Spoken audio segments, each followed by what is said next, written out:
Hello and good evening. I'm Dean Jonathan Massey, and I have the privilege of welcoming you to the annual Martin Luther King Symposium here at the University of Michigan's Taubman College of Architecture and Urban Planning. Here, as at other schools, we're very proud of the expertise of our faculty and the high quality of their teaching. Equally important, though, is what our students bring to their education and the ways that they also teach us and teach one another. Students apply our knowledge in fresh ways.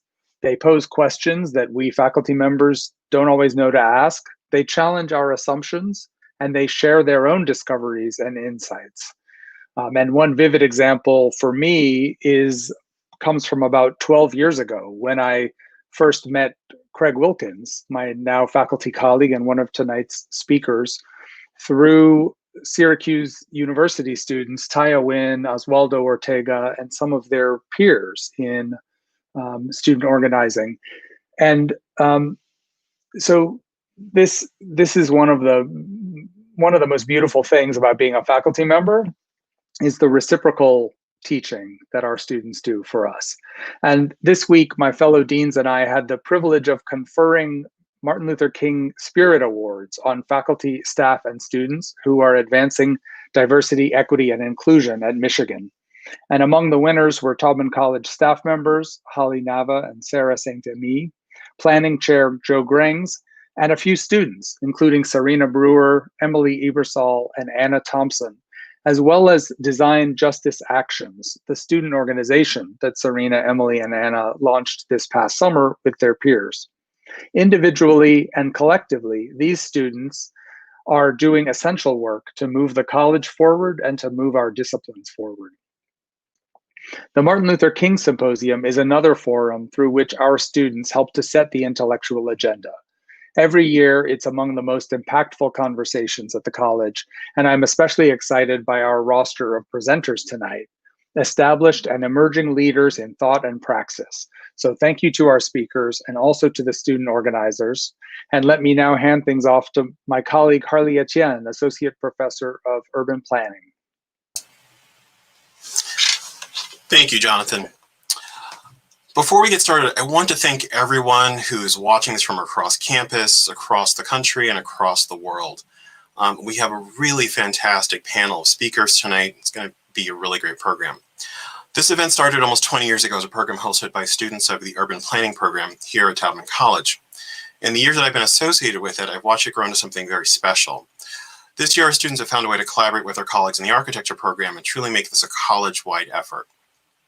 Despite not being able to organize together in person, I really think they've outdone themselves. So before we go forward, I really want to acknowledge the incredible hard work and vision of all the students in this year's organizing committee, particularly the leadership of Anna Thompson, Serena Brewer, and Charlene Hobbs.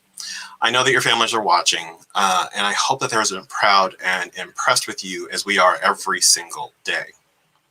So, for those who don't know, the theme of tonight's program is the beloved community, which comes from a 1957 speech given by Martin Luther King.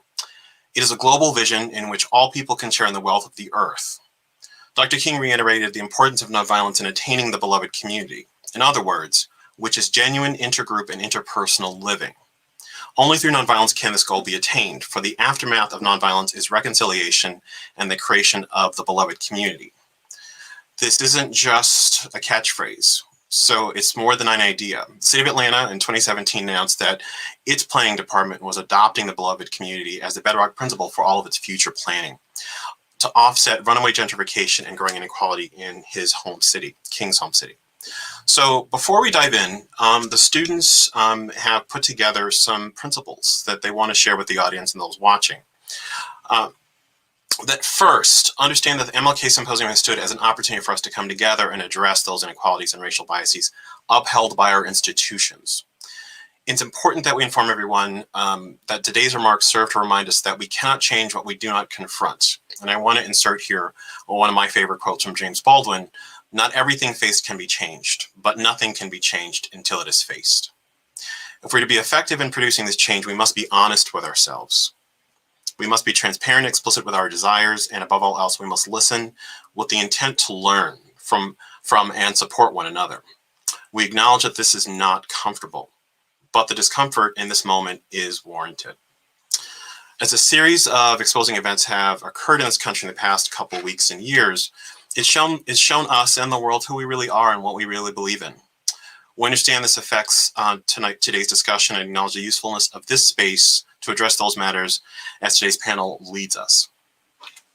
So I was going to do very short introductions, but the panelists are so impressive, I want to say a little bit more about them. So I hope that they don't mind me saying a bit about them. I'm going to start with Professor Loco. Leslie Loco is trained as an architect at the Bartlett School of Architecture in London and holds a PhD in architecture from the University of London. She's founder and current director of the African Futures Institute, AFI, in Accra, Ghana, an independent postgraduate school of architecture and platform for Pan-African architectural discourse. She was the founder and director of the Graduate School of Architecture at the University of Johannesburg, and most recently, the Dean of Architecture at the Spitzer School of Architecture at City College of New York. Not insignificantly, she's also a novelist and has written 8 books. And I think if social media is to be believed, you just saved one from a crashed hard drive. So we look forward to that being published. Craig, my friend and colleague, is an activist, an architect, and an author. He is the 2020 American Landscape Association's Branford Williams Medal awardee and was the 2017 Smithsonian Cooper Hewitt Design Memoriam National Design Award winner. His creative practice specializes in engaging communities in collaborative and participatory design processes. He is currently the creative director of the Wilkins Project, a social justice strategic design alliance that provides architectural, urban design, and planning services, public interest design solutions, and expertise in engaged public discourse. I should mention one of his great works, among many, is The Aesthetics of Equity, Notes on Race, Space, Architecture, and Music, University of Minnesota Press, 2007. Dee Nichols is a social practice designer who develops experiences and engagement strategies to address racial injustices within the built environment. She serves as a principal design and social impact at Civic Creatives, a consultancy in St. Louis, Missouri. She's also the co-organizer of the National Design as Protest App initiative. Dee is also a 2020 Loeb Fellow at Harvard University's Grad School of Design and Transnational Fellow with Monument Lab. And last but not least, Ujiji Davis Williams is a Detroit-based practicing landscape architect and urban planner who focuses on landscape and urban design, master planning, and strategic implementation.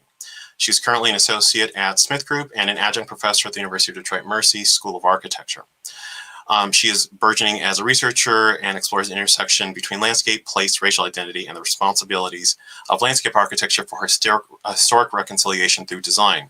She is also a proud graduate of Cornell Landscape Architecture and a 2016 graduate of our urban planning program here at Taubman. So where you are, I would love for everyone to just thank them for graciously accepting the students' invitation to participate in tonight's program. So I first wanted to just say we're in a moment in the world and in this country. We are in a moment. So I wanted to give all of you a minute to just share your perspectives on the moment that we're in and how those events may be changing how you're celebrating Martin Luther King's legacy this year. I'll start with Ujiji. Thanks, Harley. And again, thank you to Taubman College for the invitation back. I was talking with a couple of colleagues today, and we were commenting how yesterday felt like the real new year, and just a breath of fresh, clean air related to all of the things that had happened in the recent year, 2020, and then the kind of early week 2021.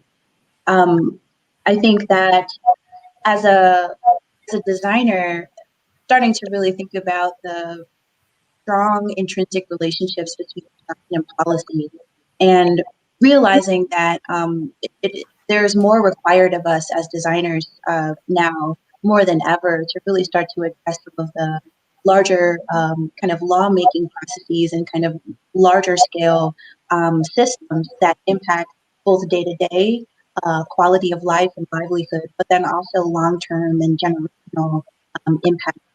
And in reflection to the quote and some of the beloved community concepts, really thinking about how our roles as designers are going to be changing, where we impact a lot of the form, but now I think it's really thinking about the function and the systems that support those functions. I see you nodding along, Dee. Do you want to share? Yeah, definitely. And I definitely want to echo the gratitude for being a part of this conversation tonight.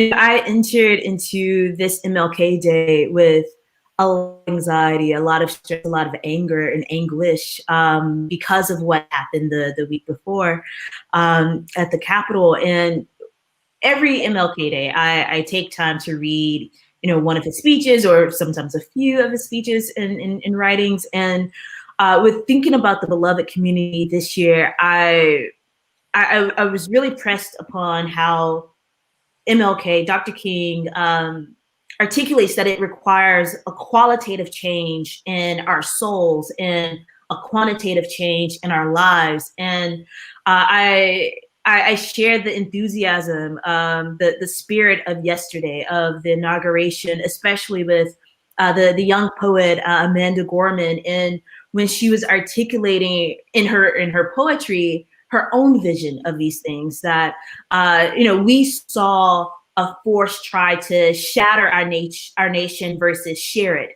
and that it is upon us to repair it, and how she spoke about the vision that we can have if we unblind ourselves to be able to not just see it, see what's possible, but to be what's possible. And I enter into this conversation with a lot of that on my heart tonight.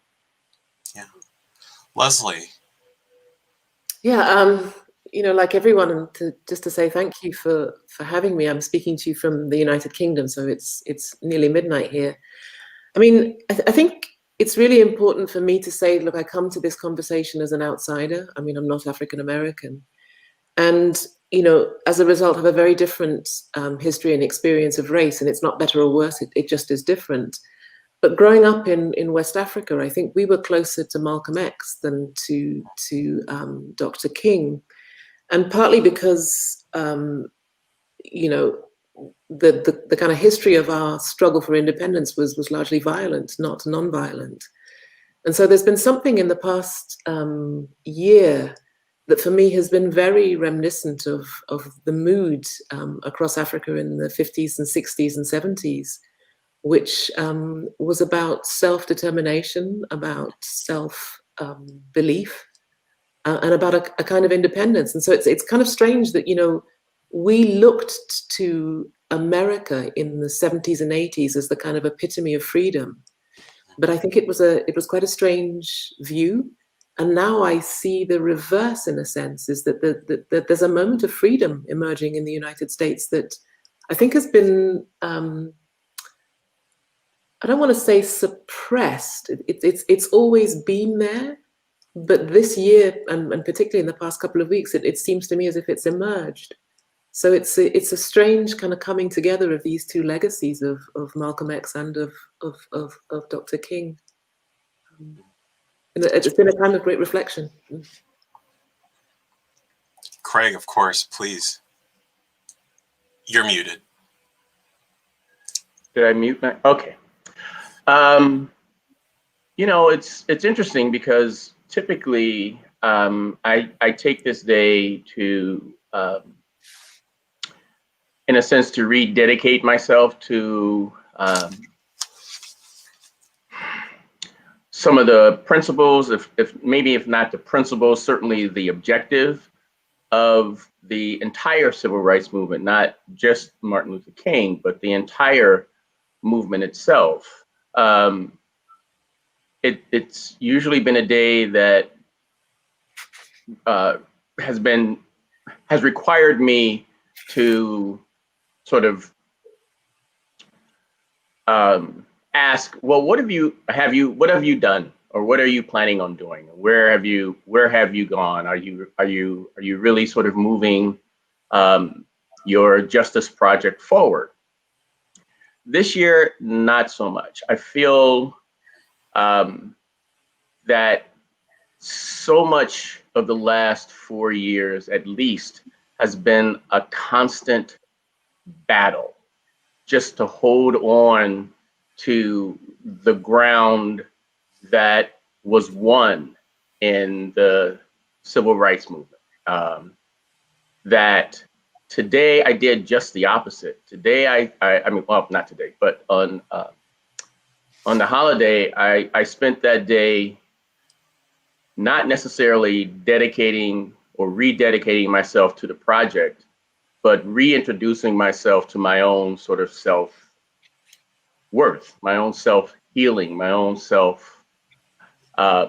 Instead of going down the checklist and saying, what have I done outside of myself, I had to sort of take that moment and become a little bit more self-reflective and say, what have I done for me? Because if you can't be charged, you can't help. And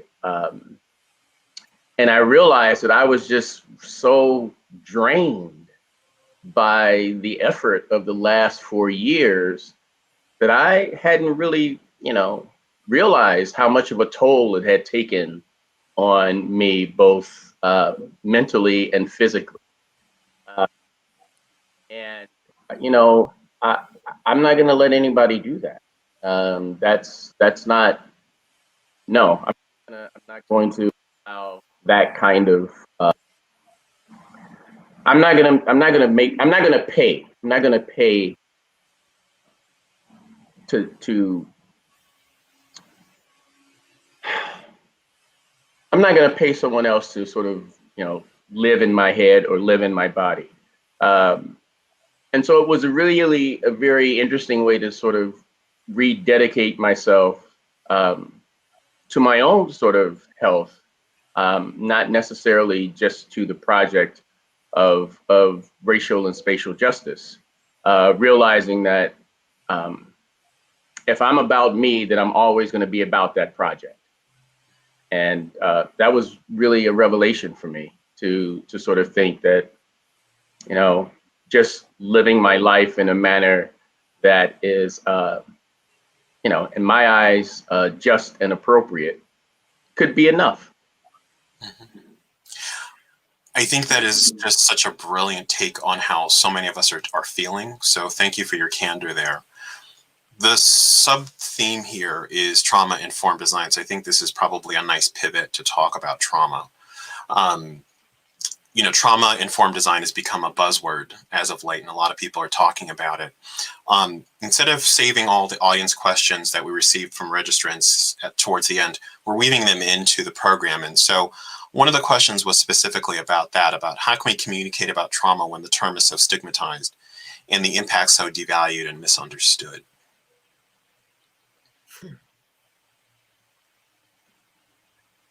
I would love to chime in on this. As you mentioned, I'm one of the co-organizers of Designers Protest. And at the first weekend of this year, our team, we have a mutual aid team within the body of membership with DAP. And we decided to have a retreat. And the facilitators of this retreat led us through trauma-informed practices. How do we as organizers, as activists, as designers, as citizens, as people deal with our own harms, the things that have affected our lives traumatically in order to lead this work. And a big part of it was thinking about what brought us all together.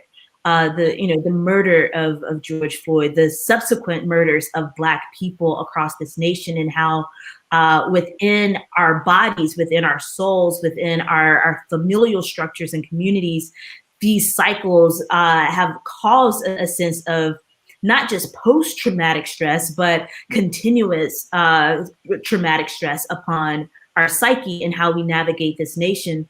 And for me, it's still thinking about the words of MLK. I think about how, he deemed that there's a point where we come to decide whether we choose chaos or community. And in the midst of strife, we at large chose community. But with choosing community, that means we're choosing each other's fullness, everything that we're bringing, our brokenness, our experiences, our pains, and in order to get to that beloved community, in order to get to that place of justice, to get to liberation, go beyond justice, and really feel the power of freedom collectively, it really takes us dealing and wrestling with that first. And so in terms of practice, that shifts things. That means we may have to embody more values and do it in a way that is not top down, is not placed upon us in this patriarchal sense, but that those of us who are the most hurt decide and lead and direct how the rest of us navigate this. And so some of those values are like moving at the speed of trust, not indoctrinating these toxic practices and policies that come from the field, and embodying that within our community, ensuring that we're not rushing ourselves to a deadline, even as we feel the sense of urgency to repair these injustices. And so I think about those dynamics of it.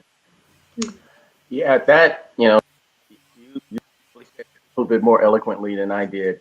But that's that. When Harley, when you mentioned your quote from Paul, it reminded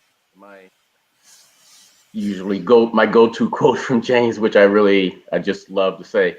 But I never get it quite right, so I have to say I'm paraphrasing. Says that to be Black, relatively conscious in America means that you are in a constant rage. Right. That's what I was pushing back on the holiday. I'm like, I can't live my life in rage. That is not helpful. It is not, and you can only go so far with that. And so, when we're talking about trauma and design, my sense is that that's where we need to go with our work, is to find to be somewhat like I don't know if acupuncture is the right metaphor, but find the ways where you can provide release from that rage, and commune with whatever it is that makes you feel better, whether it's people, whether it's nature, whether it's, I don't know exactly what it is, but providing those spaces, those places, those moments where you can do something with that rage rather than just internalize it, because that is just not helpful. And as designers, we can do that. I was going to say that, in the words trauma and acupuncture and rage, that for me is somehow incompatible. And I think one of the things that was super, super clear this summer was that actually what we're witnessing is tragic. And when I use the word tragic, I mean epic. I think the United States is engaged in an epic struggle. And, an epic is different from a calamity. It's different from a misfortune. And, something that's epic has the scale of all of humanity. And I think the acupuncture metaphor for me is simply not visceral enough. This is like surgery. This is like a deep traumatic cut. And I think, for so long in particularly in architecture or in the design disciplines, we've talked about these issues of race, of justice, of inclusion, diversity, etc., as if they were somehow peripheral to design. And I think for the first time, actually, no, these are central. And I think, for me, the terrible conundrum here is that on the one hand, you have this myth, and I think it is a complete myth of meritocracy, which is the kind of, the mythology of the United States, and the reality of slavery, the reality of oppression. And those two narratives are incompatible. And actually what we've seen over the past, 12, 18 months is when you force those two narratives together, something has to give. And I think for 400 years, that thing that has given has been the Black body. Now it can't give anymore. There's nothing left to give. So I think this is a moment of really profound reckoning. And we cannot continue as if these issues are somehow add-ons. These are absolutely embedded at the heart of what we do.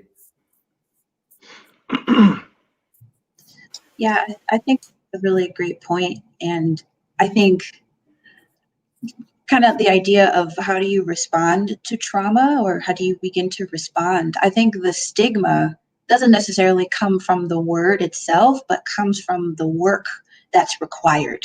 It's the work that's required to address the trauma that everyone is afraid of, because it's going to Leslie's point, it's going to require more.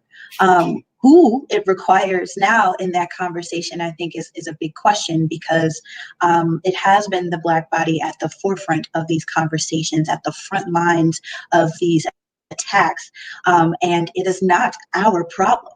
Right. And so I think that the work in itself, while we can definitely inform the direction in this kind of emerging concept of trauma-informed design, but it's really the work, it's the process before the design that is really the critical pinch point. And if we can't get that process right, it really doesn't matter what you build or what you draw or what you put out there. It really doesn't, because it doesn't actually solve or seek to heal. The process before the design has to be a healing process. It has to be, to Dee's point, you have to kind of bring everything at the table, which includes the positive and the brokenness, which I really love that you phrased it that way, because that is part of the trauma. I think that people think you have to be smart and be able to process and navigate through your own feelings.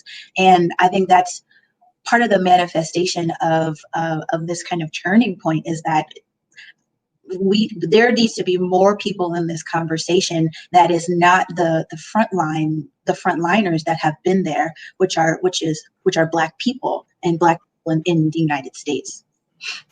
So I want to ask this in a way, and I just want to be candid about this, that I'm the one person that's a part of this that has a very loose connection to actual design.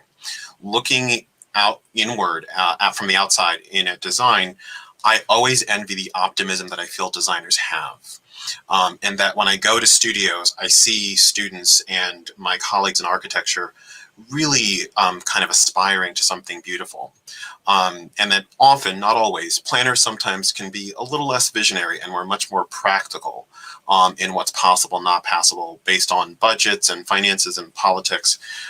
So I guess I want to connect that with this discussion this direction we're taking about trauma, and connect it to architecture and design education. Like, how do we even start to think about the trauma that's getting kind of inflicted through the training of people in the design professions, but then into practice? Think about that. I'm sorry we're going a little bit off script, but I think this is a rich area for discussion. And we come to a screeching halt. No, I think the question is bang on the money.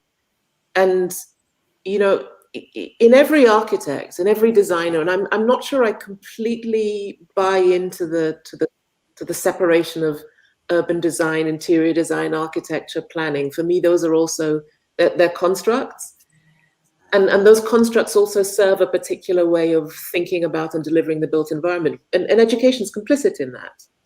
And so if you think about, in every architect, I think there is always the belief that something can be made better. Every project is a kind of leap of faith into something that's unknown. It's a future act, but it's also an act that's done with the desire to make something, to improve something, to make something better than what it is. And in some ways, in order to do that authentically, you have to honestly understand what the issue is. I find our design language is so full of code. It's so oblique. It's so disingenuous.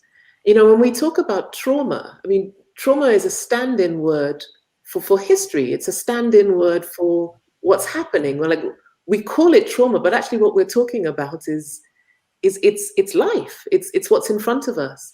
And so sometimes these definitions also, they serve to distance us from the truth of it. And in the same way that, you know, we can call issues of race and identity and power, we can call them equity, diversity, we can invent words for them, you know, until the cows come home. But those words, in a sense, all they do is distance us from the issue. And so I don't see trauma as the issue. I see design as the problem. And that, you know, to talk about issues of race and design, why must we call it something else? This is design. It doesn't have to have another label that somehow separates it from what goes on, you know, ordinarily, I guess is the way I'd want to put it. And I'm probably not being very clear because it's a really, really big and complex topic. But if we don't start tackling it in education, in 20 years' time, I think we'll still be talking about the same issues. Education is where it's at. Yeah, I don't. You're clear to me. I mean, you know, I'm in a sense had this a somewhat similar conversation about this idea about hip hop architecture, and you know, I was asked, you know, often, you know, what is that and why not something else? And I said, well, because, you know, hip hop architecture takes on front and center the kinds of issues that architecture doesn't want to deal with. Mm. They don't think about them in a way in which you know, they value a solution to them. And you know, this idea of hip hop architecture, you know, it situates itself within the communities in which and the rituals and the histories of those who have been most affected by the built environment that is, you know, traditionally thought of and enacted in the world. And he said, what do you expect to do with this? Is this going to be another fad? Is it going to be, you know, blob architecture? Is it going to be postmodernism? Is it going to be something else? And I said, no, I think for me, the ultimate goal for hip hop architecture is to just be architecture. Mm. That there isn't any hip hop in front of it, that architecture embraces issues of inequity, that it deals with spatial injustice. It deals with, you know, the manner in which it is complicit in, you know, the kinds of environments that, you know, we saw this summer being burned. It is a player, and a big player in how these conditions manifest themselves in our daily lives. And to relegate it to a class, to relegate it to a studio, to relegate it to a seminar or a lecture is to simply continue the process. And so, you know, I agree with you, Leslie. My goal is that it just becomes architecture. Mm-hmm. No, I mean, you know, I don't want to dominate the conversation, but, you know, when I was a student myself, if I think back to 30 years ago, my struggle was to be free to be anything. I didn't want to be labeled as the Black architect. I didn't want to be labeled as the African architect. I wanted to be an architect, and to have that subject matter be intrinsic to the way I worked just because it is, not because it had been taken out, labeled, set aside, and then tolerated when it kind of came into the mainstream. But there's also, you know, there's a kind of pent up anger, there's a pent up rage, there's a pent up hunger at the moment. I mean, I can see this so clearly in so many students, I mean, across the world, not just in the United States. And I do think in education, there has to be a kind of, it's almost like a bloodletting, that this anger has to come out, and we have to guide it out in really productive and creative ways. Otherwise it rests as anger. And I think anger is only the first step. It has to go beyond anger. And that's the job of the academy. That's the job of the educators. It's kind of up to us to shepherd this out. But by pretending it's not angry, but by pretending it's not central, by pretending it doesn't matter, it's like stoking a fire for the next generation and the one after that. If I could add in just a bit, in reflecting on my design education, there's an appreciation for the fact that I was trained to always see what's possible, to see opportunity in a mixture of messes, in a blank canvas, etc. And there's a little bit of resentment that comes with the fact that I was doing the work before I had the vocabulary. And once I got the vocabulary, that the theoretical side of it all started to create, the chasm, the disconnection between community and who and how I really wanted to practice with and around. And with thinking about that, I have to uplift like the new effort, Dark Matter University, like this team of BIPOC designers who are striving to disrupt the entire canon of design education so that, one, justice is at the center, but also that the sources of knowledge, the institutions that are being built and developed, the content, the sources of inspiration are just radically new. And in saying radically, I want to also uplift my brother, Brian C. Lee Jr., because he always reminds me, the word radical, especially coming from Angela Davis, is all about getting to the root. And so often in our design education, we get so high in the sky that we lose, the core. And I think about this course that the DMU team is creating or has created and launched right now for the semester between Jaleesa Bloomberg and Curry. I forget Curry's name. Is it Butler?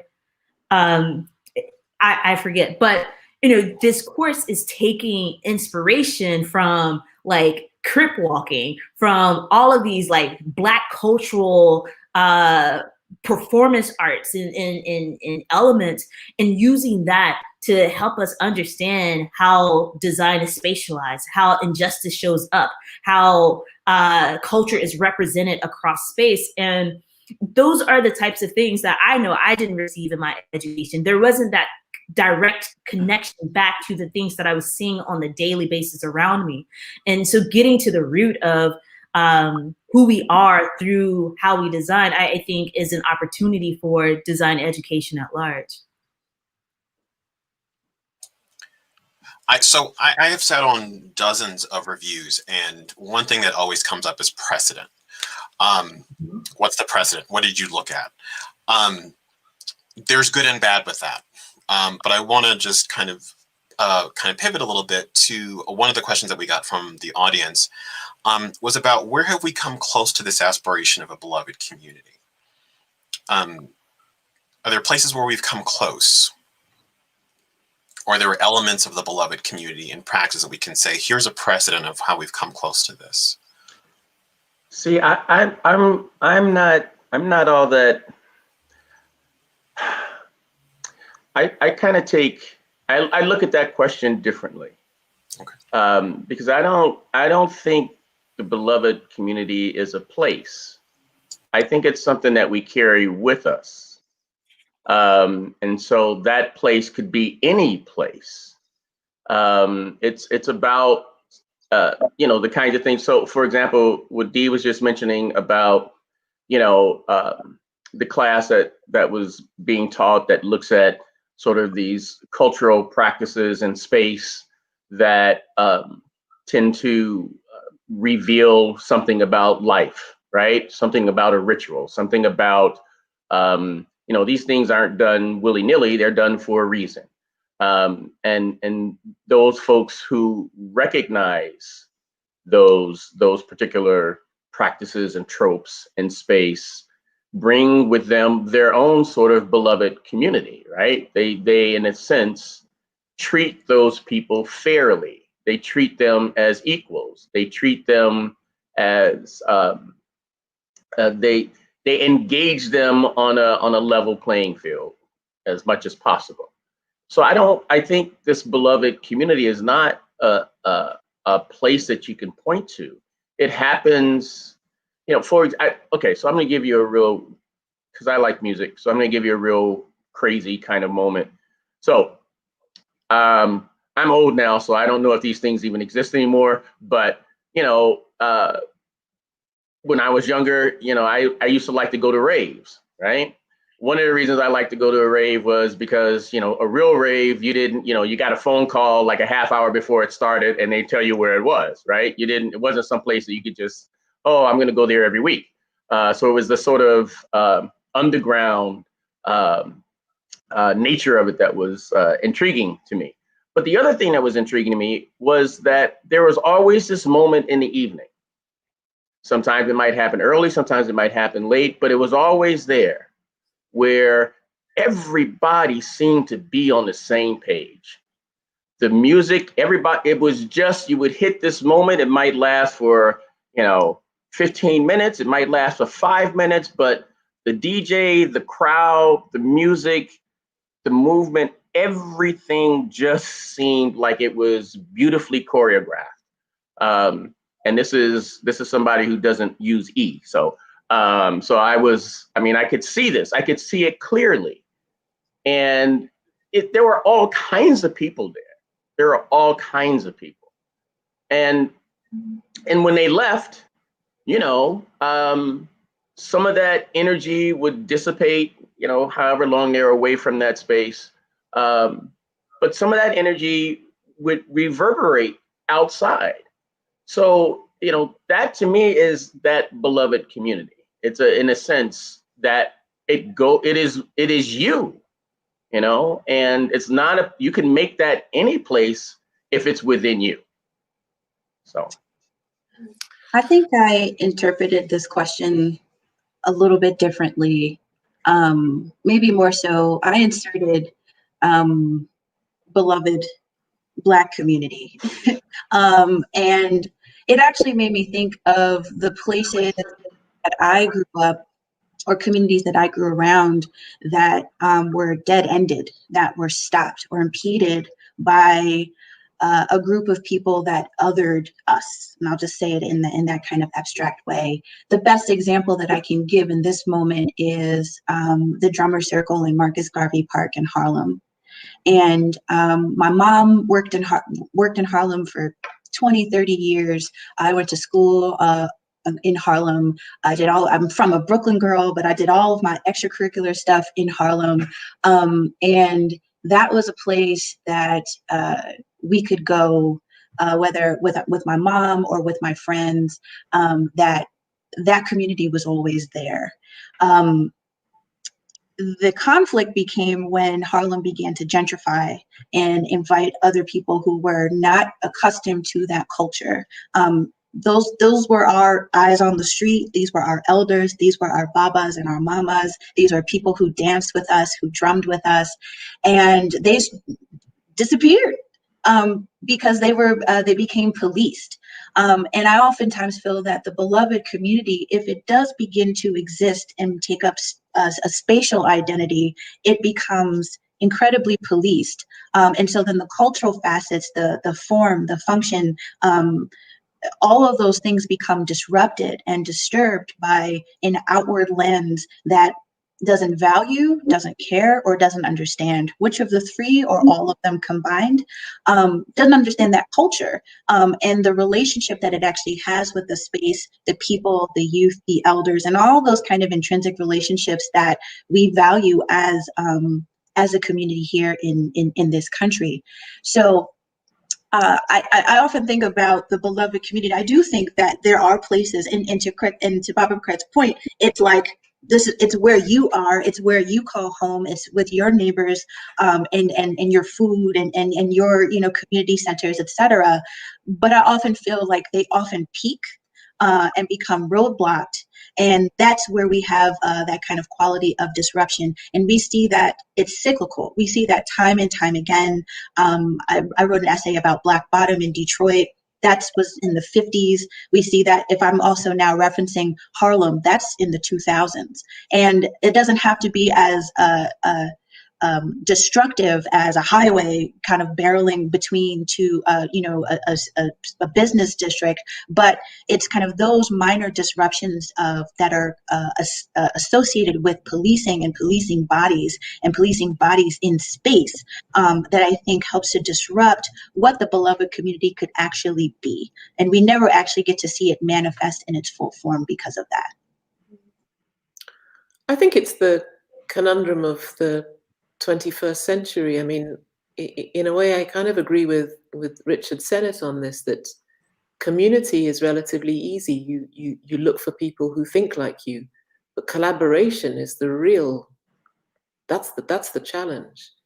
And actually, countries that are made up of high levels of difference, whether that difference is through migration, whether it's through history or whatever, non-homogeneous societies, that's going to be the challenges. Like, how do you bring multiple communities to collaborate together? And I don't know that anyone has done that. I think that the beloved community is a kind of aspiration. And the important thing is it's an aspiration that you don't lose sight of. One of the things that really confused me when I first came to the US was the use of the term public. Where I come from, there are no private universities. All universities are public. So I was kind of taken aback by this distinction between, what private stands for and what public stands for. And very slowly I got to understand, well, there's a kind of ambiguity here around the term public. People don't want to pay for public transport. They don't want to pay for public health. They don't want to pay for public education. There's a kind of mistrust of what the public is. And I think for me, the term public is more, it's more appropriate in a sense than community. What is the public? It cannot simply be made up of thousands of multiple communities that do not either see eye to eye or do not share values or who cannot work together. I mean, we could all just continuously fracture, but at some point it has to come together. And I guess education is one of the mechanisms by which you learn the tools that allow you to work together. And I think we're doing that, not just in the United States, I think globally we're doing that very badly.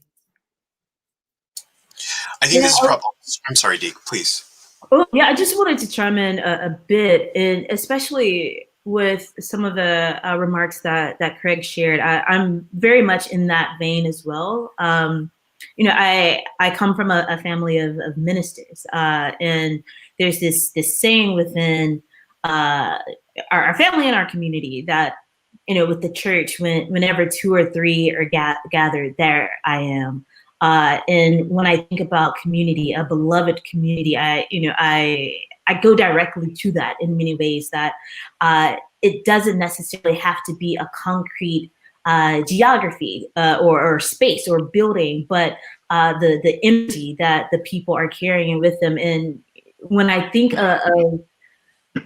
of spaces that I've experienced that have allowed me to maybe tap a little bit into what Dr. King was sharing in terms of that spirit, I actually go down to New Orleans and I think about the second line and this ritual, this tradition of going out every Sunday or after someone's died, this moment of being in the streets, taking over space with joy, with dance, with laughter, with mourning, with sound, and using that as a way of resisting the things that oppress, resisting the ills of policy, resisting all of these things that have oppressed and suppressed the joy of people. And I don't know necessarily how we continue to have that manifest in a way to then transition back to what I was stating in terms of King's rendition of the beloved community as those quantitative changes of life. How does the qualitative part of our souls then shift towards us being able to embody this day in and day out, and not just when we gather? So I think about that especially. I wanted to before I switch to another question, I just wanted to tie a couple things together from what I just heard. I think one of the ways that we can think about that beloved community spatially, at least for me, is sanctuary. That in a world of, kind of where trauma is inflicted, and I'm thinking, I'm a graduate of Morehouse as King was, there was a protected space there, a bubble that we kind of got to be in for a few years. And so I think some of you have heard these reports about, kind of new gentrifiers kind of going to Howard University's campus and walking their dogs across the yard. And there's something about the incursion about that. And so, yes, maybe it's with us, but there, I do feel that there's at least some spatial dimension to that sanctuary that I cherish in the Black communities that I've lived and operated in. I don't know how concrete that can be, because some of it is about the community. I agree with Leslie. There's something to be said about is the community versus the collaboration, because those can be dysfunctional places too, just like any other human institution. But sanctuary seems so important. So in this vein, I wanted to ask one of the audience questions, which is a little bit in this vein. I like Leslie's question about the public versus private and shared values. One of the audience questions was about how does the future of repurposed buildings such as prisons, jails, and courthouses look like? So I think the question here is about the roles of buildings and spaces that are named for white supremacists. How do we think about how those ideas and values are memorialized in space? And how design can actually do something about that. Personally, I think it is the most insidious part of our cities and our communities, that we have to say the names of our oppressors day in and day out. And this is not just in terms of buildings and monuments, but I even take this question to also think about street signs and neighborhoods and parks that we go to. And in many cases, the residents there don't even know the histories of these names and how they have caused so much harm and damage and violence to us collectively as a people. And, I've been working on a few efforts with a professor from Harvard, and in one of his efforts with the Commonwealth Project that is focused on St. Louis has been transforming this old police station into an art space with some of the local hip hop artists and stuff. And it's interesting to watch that process, like the parts that start to yield from aspiration to conflict, in the sense of an alder person who was involved in the project getting arrested for abusing his daughter, and then Harvard as an institution saying, boom, we're done. We can't be a part of this project. But the treasurer of the city saying, hey, this is beyond this one person. What about all of these other people? I've given this space for $1.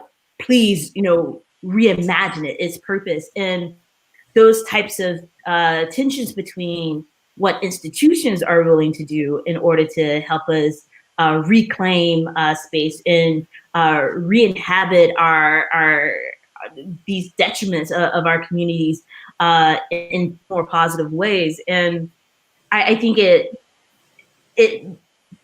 deserves collective power from residents, from people, from collaborators.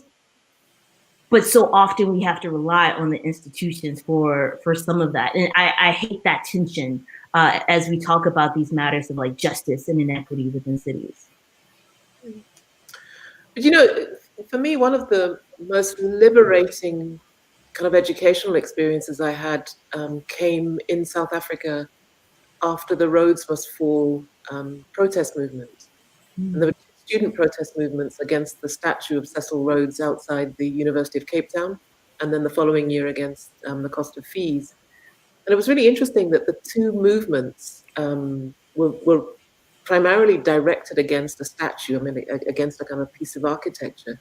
But what the movements did was to open up this incredible space of experimentation and political agency that would never have happened had it not been for the removal of the statue.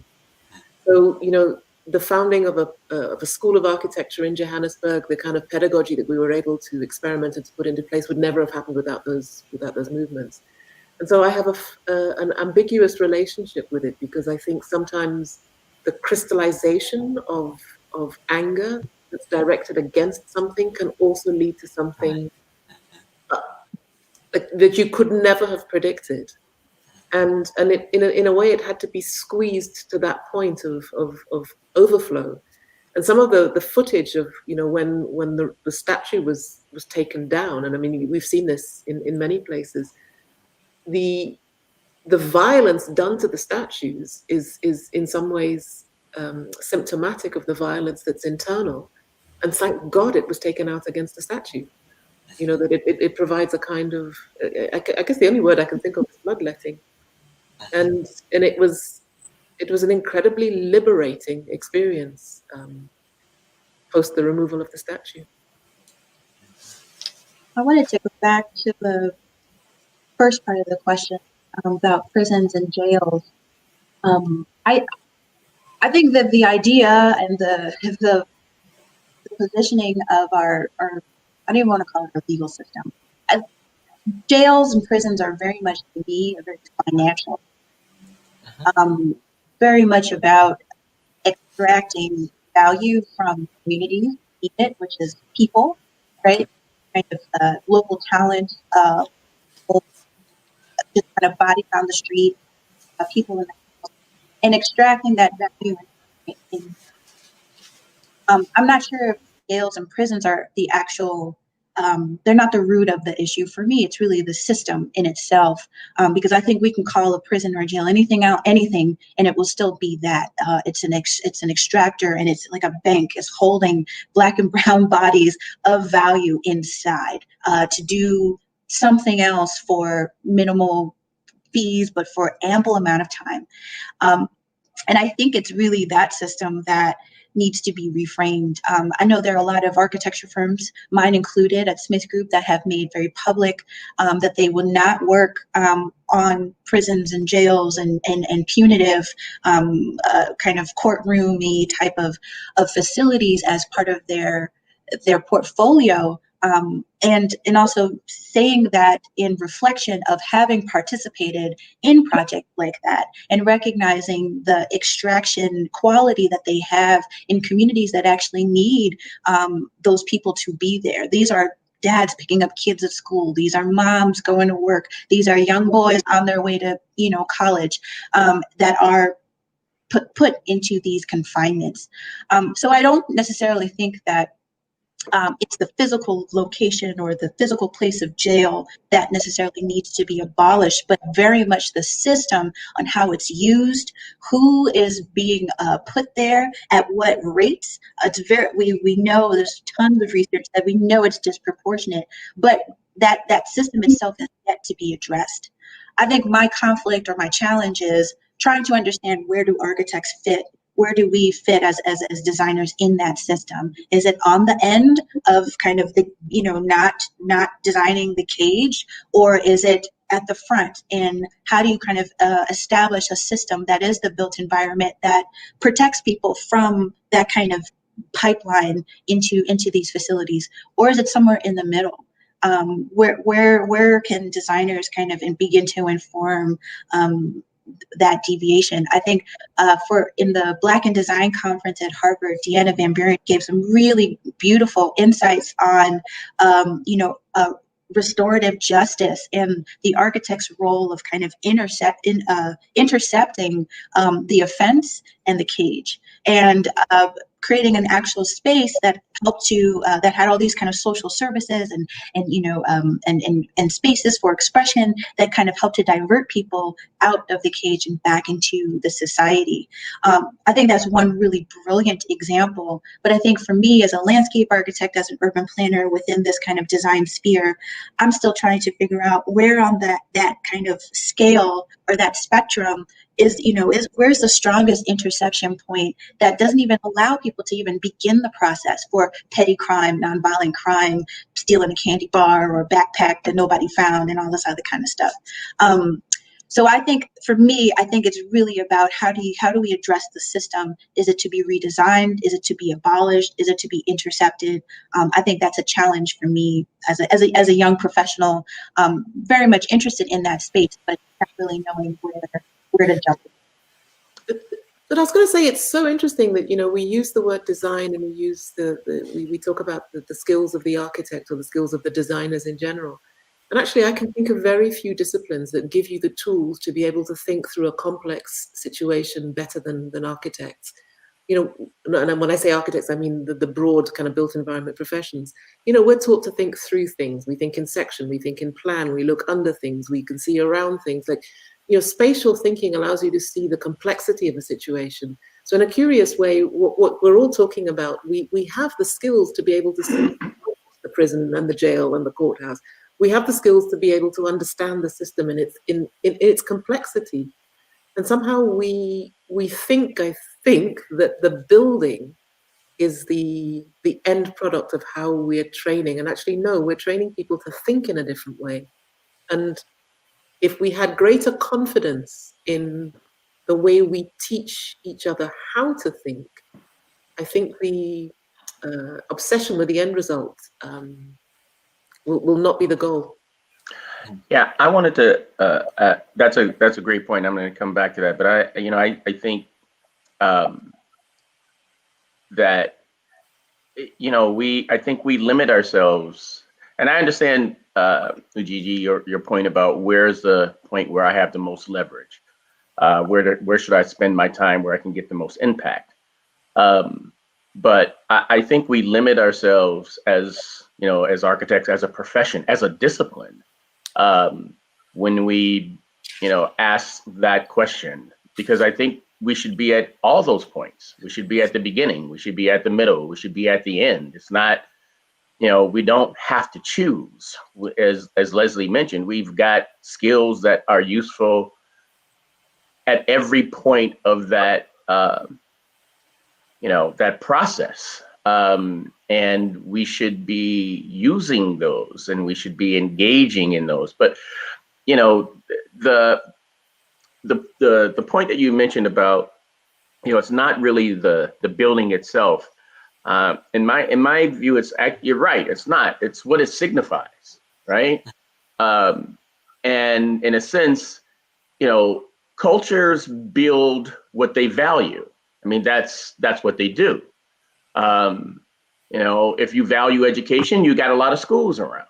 If you value punishment, or if you believe or anticipate that your population is going to be unruly, then you spend a lot of money on prisons. We build what we value. And so the idea that, it's a building, I think it's much more what it signifies. And I think, if we become more, and we as a profession become more, I think, Leslie said that we become more confident.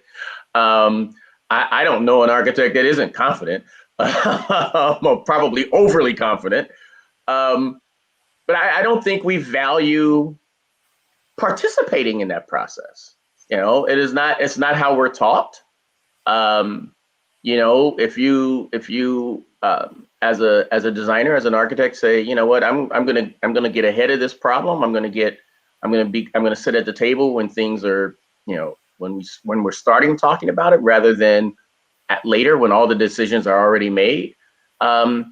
You're told that's not architecture. That's not what architects do. So, in a sense, we've got to expand the definition of architecture to include all of our skill sets, not just the skill sets that produce an object. Mm-hmm. We've got to make it okay for people to say, you know what, I want to participate in the organizational process here. I'm not really all that interested in the object at the end, but I'm really interested in the system and the way in which we can maybe make this better. And we need to be okay with saying, yes, that is a place where you, as an architect, as a landscape architect, can situate yourself and still call yourself an architect or a landscape architect. That we really do a poor job of that in our profession. You can be a lawyer. You can be, if you're in a law profession, you can be a tax lawyer. You can be a criminal lawyer. You can be you can do civil work. You can be a public defender. At the end of the day, you're still a lawyer, right? You may never walk into a courtroom, and that's because people recognize the value of what they bring. It's their way of thinking about engaging the world and their skill set. Why do we limit ourselves that way? It's never made any sense to me. Can I insert something here? I think there's something that we're dancing around, which is identifying where white supremacy is reified in the design professions. And so, I love what Leslie said a little while ago about these constructs between the disciplines. So I want to throw urban planning into this, urban design into this as well. But let's identify where white supremacy is in the training. Because I would suspect, is that where we not need to do the decolonization? Is that where the kind of reform of the curriculum needs to happen in that kind of dialectical thinking about space, process, structures? Can we name it? Achille Mbembe, the Cameroonian philosopher, talks about this in a really interesting way, where he talks about white supremacy being essentially an entrapment.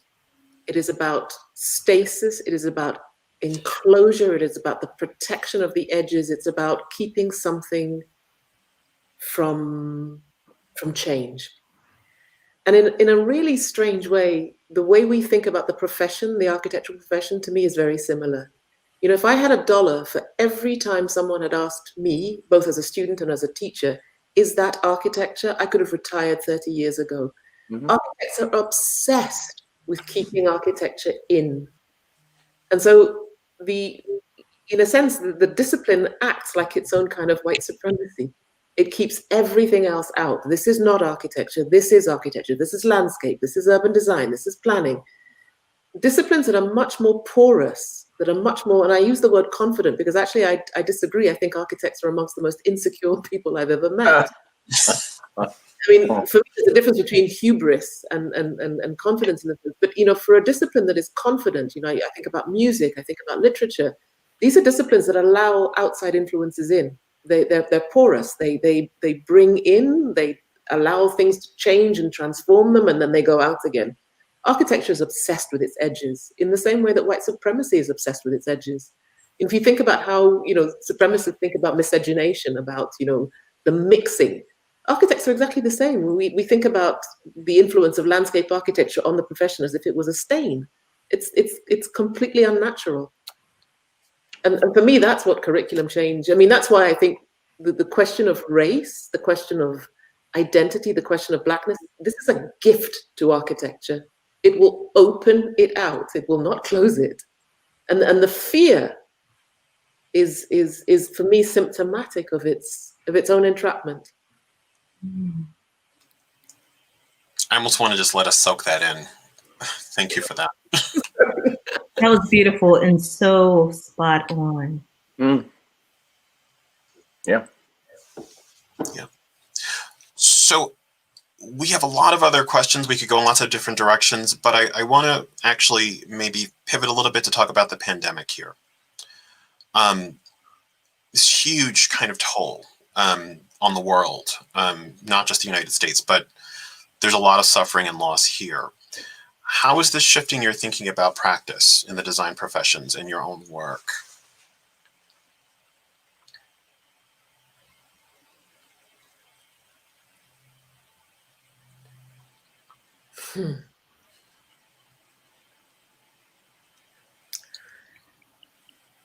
I'm not sure that it has. And not to say that it's insignificant, and it didn't rattle me, and I didn't experience loss.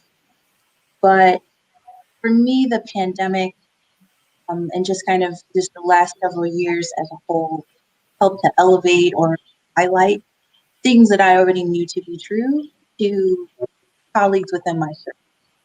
Disparate public health, overcrowding in housing.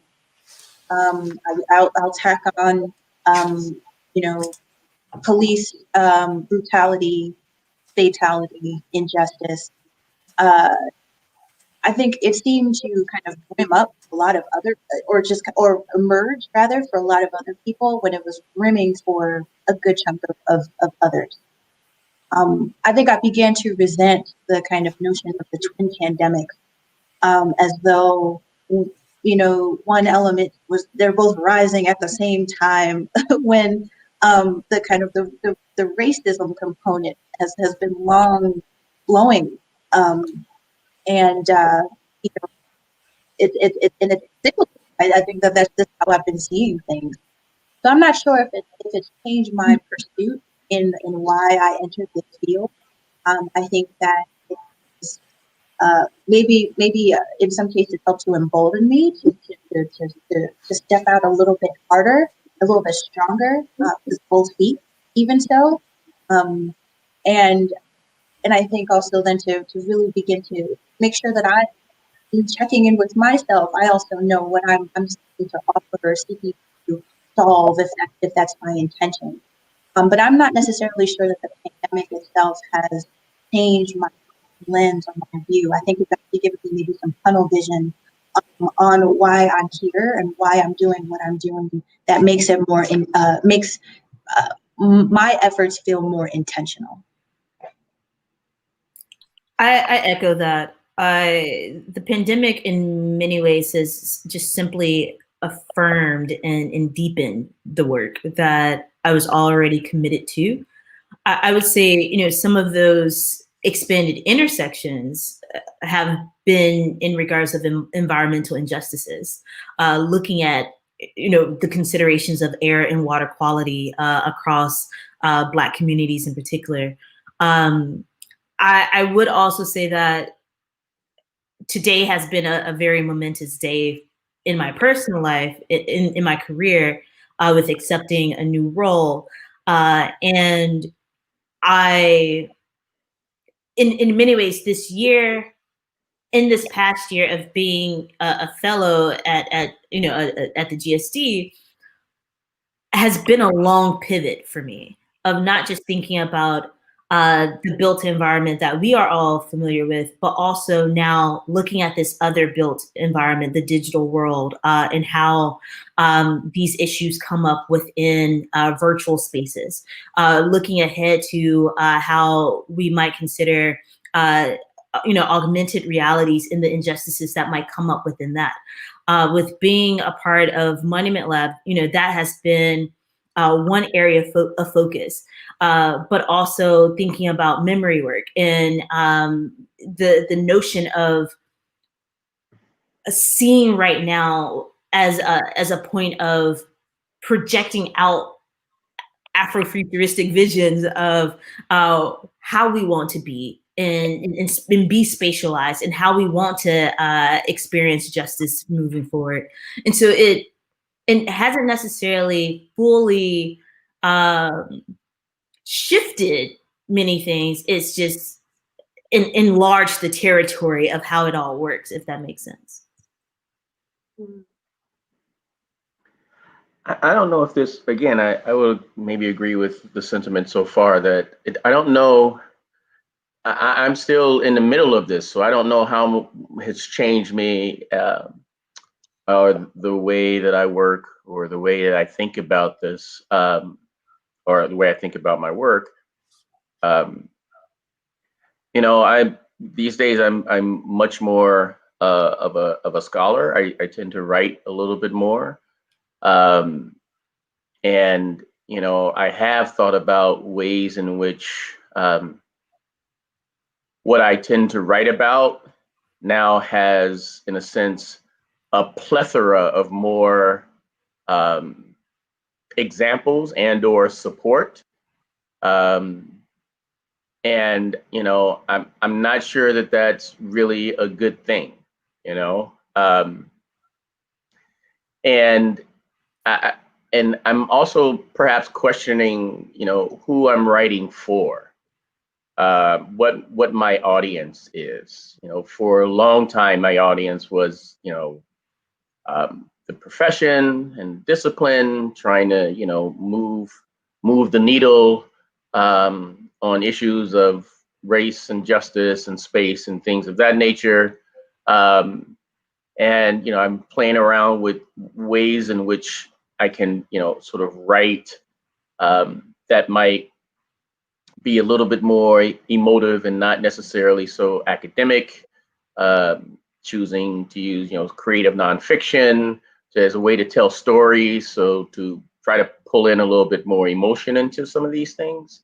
But I'm not sure that that's the audience for writing about, for me to be writing to anymore. I mean, over the last couple of years, I've tried to, you know, take the position of being much more of a public intellectual and sort of trying to write for a larger audience, right? Try to explain the kinds of things that I see happening in the environment, in the urban environment. And I think I'm, you know, if I were to make any kind of substantive response to this, other than rambling like I'm doing, I think I'm going to double down on that. I mean, it's just you know, people are experiencing things and don't have, I think somebody talked about this earlier. I think it was you, Dee. You don't have the language for it. You don't know how to explain it to people. You don't know why it's happening. You know, it's just happening. And I think, you know, if I can help people articulate what's going on, especially in this moment when it's really, I mean, it's both easy to communicate because we all, not all of us, but we have the access to the internet, but it's also harder to communicate because, you know, you don't run into people. You don't see people. They're little heads in a box. You can't see how people are responding to you. You know, no body language, none of that stuff. So it makes communication, in a sense, very stilted. But if I can sort of make write in such a way that allows people to sort of inhabit the piece and articulate some of their concerns, that's kind of what I want to do. So it's making me think that is a project that needs to happen sooner than later. I was going to say, for me, it really brought up the question of labor, and it's been something that's been on my mind for quite a long time. And I think about it, I guess, in quite racialized terms. If I think about, who is the labor force, and I mean this globally.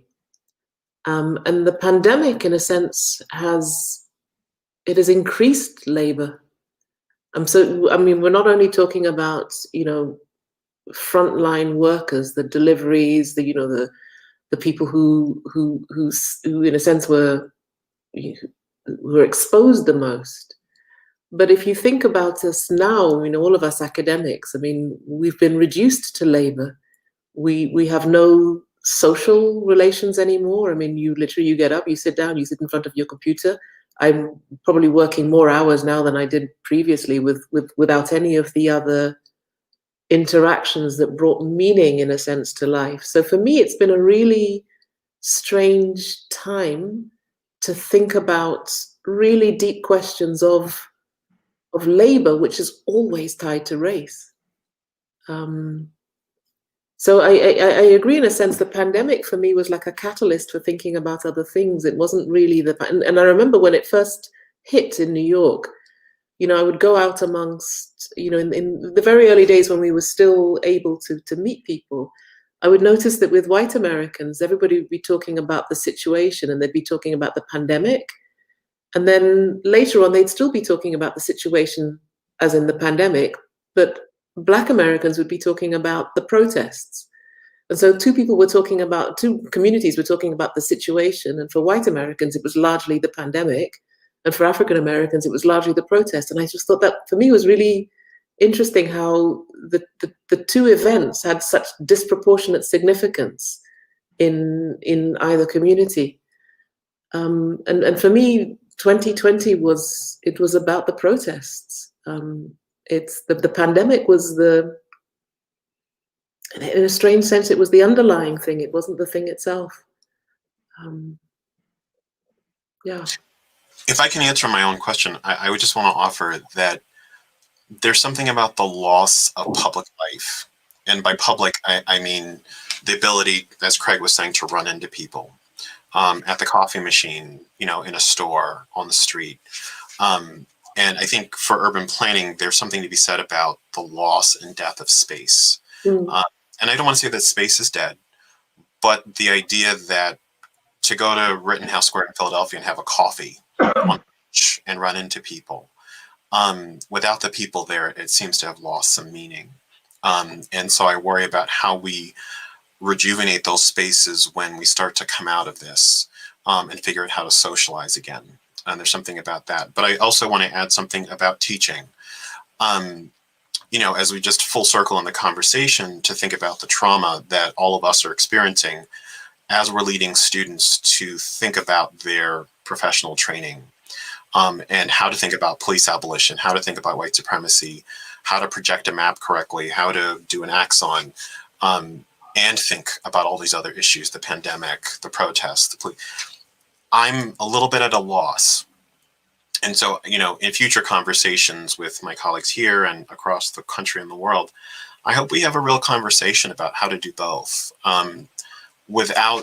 while recognizing, to your point, Leslie, about the labor dimension of this. Because I don't think there's you're very astute in this about just how we're just reduced to labor on this. But this is about thinking and thinking out of the box about the future. So I want to pivot. We were actually, Anna is going to come on screen and actually ask some questions of her own and do some wrap up. Hi, everyone. Hi, Anna. Hi. So I am a second year planning student, and as the president of the Symposium Planning Committee, it is an honor to be able to bring in an audience question for us to end on. So that question is, for those of us who have spent years trying to fit the mold of a white-centric society to advance our careers, how do we begin to shift our mindset to one of racial diversity, acceptance, and inclusivity?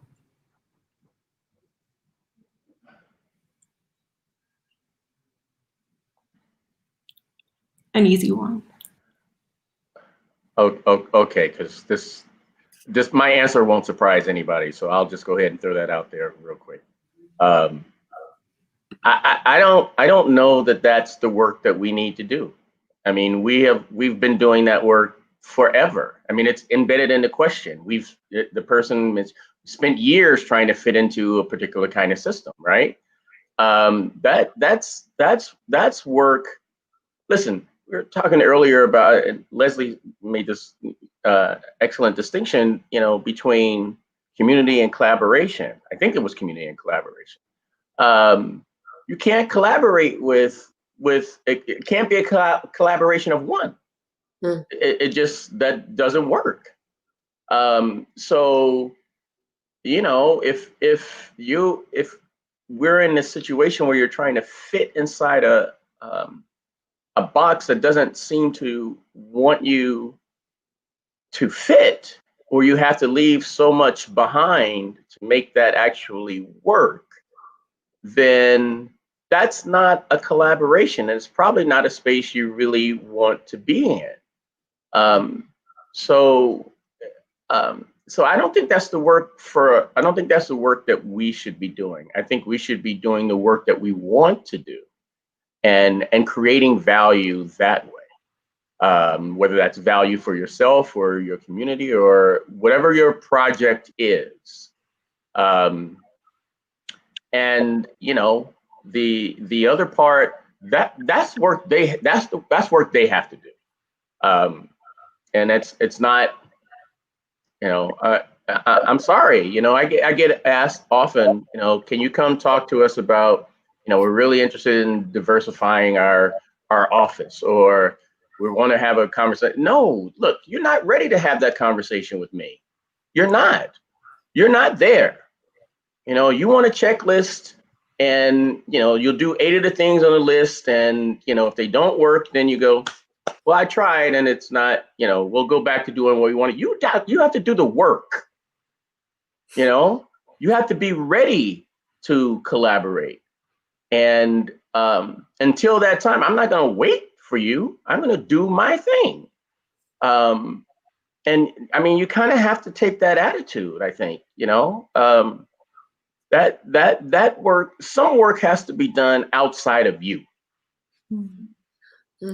I agree with that. I agree that it's not collaboration. In many ways is coercion, is corruption, corrupting of one's soul to have to force themselves to fit into someone else's paradigm that wasn't actually intended for them to thrive. And I when you first asked the question, I thought immediately of W.B. Du Bois' double consciousness, that, as Black folks, as people of color at large, there's this constant thinking of oneself and thinking of, the white person's response, the white institution's rules, the white society's expectations of who we are and how we are.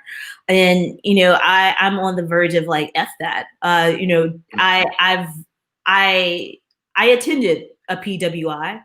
I stood out because I refused to conform to the sentiments and the culture of that space. And a big part of it for me is, things that I learned from my family of remembering who I am and whose I am. I don't belong to them, even if I am amongst them. And for me, that always meant staying true to the sources of inspiration for my career, for my creativity, and manifesting that with excellence still, like getting the good critique because I'm doing great work, but not necessarily conforming to the stylistics, the aesthetics of like what my professor is telling me comms is supposed to look like, or I'm not an architect, but like, a poster, a book, a website is supposed to look like in our work. And so following, that has been very critical to my own journey. And I would definitely encourage students who have the support, because, you can't just break the mode and go on your own thing without the support.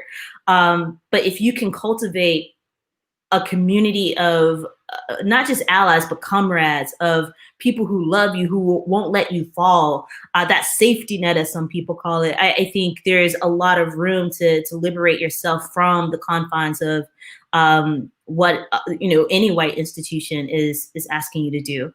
Black people are trendsetters. We have set the standard for so much of what society culturally values and loves, from food to music to memes and all of that these days. And so I think leaning into that is one path, one possibility.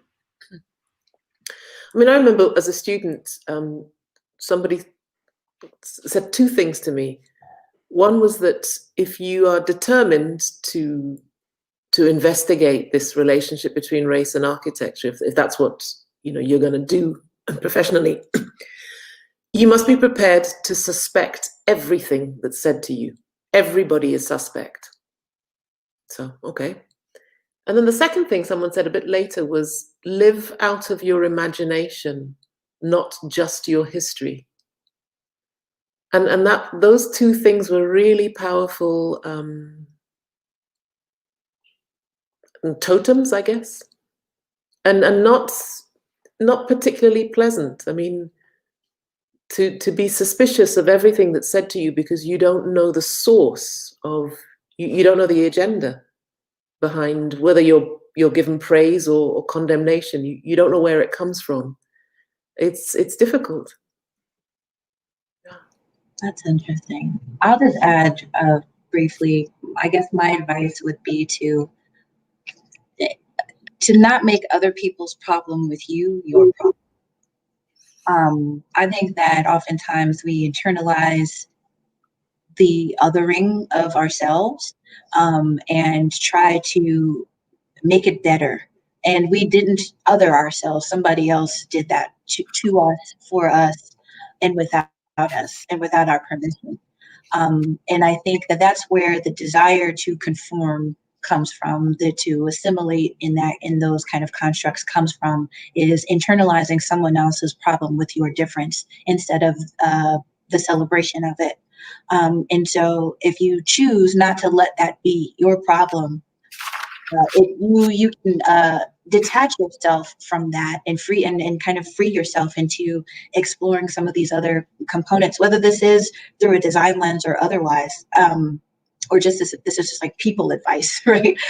You get to now explore who you are in the context of the space that you're trying to navigate.